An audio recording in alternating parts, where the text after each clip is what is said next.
Kita hutang dekat seorang Hindu tau. Tak malu ke? Nak lepas tangan begitu je. Malulah. Lepas tu beban datang kepada NGO. Bila NGO bertindak, jahat. Yang baik ni ahli parlimen, YB baik ni semua. Masih degil, siapa pun tak nak bayar, NGO kita akan lancarkan satu tabung besar-besaran. Seorang Hindu perlu bantuan, di mana disebabkan beliau dah bina sebuah masjid sehingga hari ni tak dapat bayaran. Jadi saya minta orang ramai lah, sekurang-kurang dapat pahala lah, selesaikan masalah masjid ni. Sekurang-kurangnya hasil kutipan derma tersebut boleh selesai masalah tersebut. Inilah matlamat kita utama. Bukan kita nak pergi gaduh, nak roboh sana roboh sini kan. Kalau ikut hati dia, memang dia nak masuk roboh tempat tu, saya dah halang dah. Jangan buat kerja-kerja macam ni. Jadi kita pun tak nak ikut suka hati kita nak roboh sana roboh sini. Kita yakin Yang Amat Berhormat PM perlu ambil berat dan memandang serius. Ini melibatkan masjid dan melibatkan isu melibatkan seorang Hindu, dan bina sebahagian struktur masjid tersebut sehingga hari ini tak terima bayaran tersebut. Dan saya harap kontraktor yang beragama Islam perlu bertanggungjawab, termasuk Mines, jangan lepas tangan begitu juga. Pihak masjid perlu bertanggungjawab, kena fikir masjid kita, kawasan tapak kita masih hutang dengan seorang Hindu. Kita kena ingat. Saya pun rasa amat malu lah perkara ini. Saya terpaksa bawa, orang nak kata apa pun kata pergilah, terpaksa bawa perkara ini. Mines ni kadang-kadang guna imuniti istana. Kononnya mereka kebal, apa yang cakap semua betul. Padahal Mines Selangor ni ada banyak isu sebenarnya. Suatu isu ni diviralkan, ramai buat aduan kat saya, berbagai isu. Memang mereka bongkak sangat. Yalah, dengan nak guna nama istana, suka hati mereka nak buat salah ke apa ke, mereka boleh buat. Ini yang berlaku.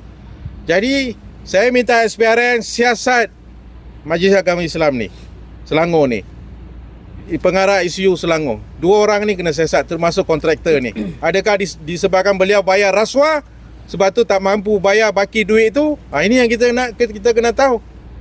Mungkin disebabkan rasuah, terpaksa bayar banyak kat sana dan kontraktor ni tak dapat bayaran.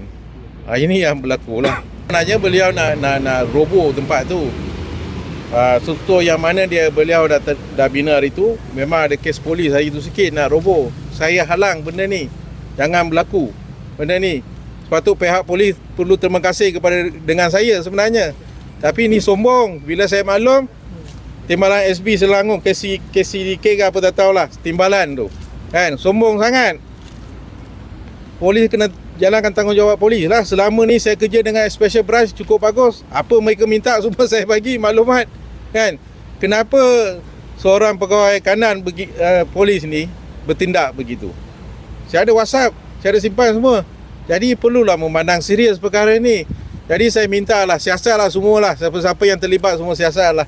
Kalau polis terlibat pun siasat lah sekali semua. Jadi saya akan hantar kepada semua department ni semua. Masjid pun saya akan hantar ni. Saya dah rangka dah. Masjid pun saya akan hantar. Tan Sri Azam Baki pun saya akan hantar. Kepada semua agensi yang berkaitan saya akan hantar. Masa nak handover, nak handover masjid tu, sebelum handover I dah stop handover. I cakap jangan handover sebelum you settle saya punya duit. Tapi dia orang cakap, pihak kontraktor, Maincon dengan Jais, semua orang minta jangan buat apa-apa, jangan buat kecoh apa-apa, biar dia orang handover dulu, kita akan bayar, kita akan tanggung bersama, kita akan make sure kita akan settle you punya duit. Tapi sampai hari ini tak ada apa-apa. Lepas perintah mahkamah keluar, Jais panggil saya dengan Maincon cuba selesaikan masalah ni. Jais minta 250, boleh ke kita selesai dalam 250,000? Saya cakap, saya punya duit prinsipal saya pun dekat 600-700 ribu.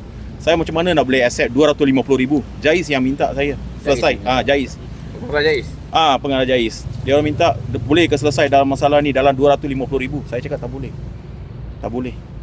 Mana saya keluar saya punya duit sendiri pun dekat 500-600 ribu saya keluar untuk selesaikan kerja tu. Dah dua kali I dah buat, dia dah panggil saya, dah buat meeting. Cuba first time pun dia sudah cakap ini duit mesti kena bayar dekat kontraktor. Dia cakap second time pun dia cakap, second time dia orang kontraktor buat satu surat palsu.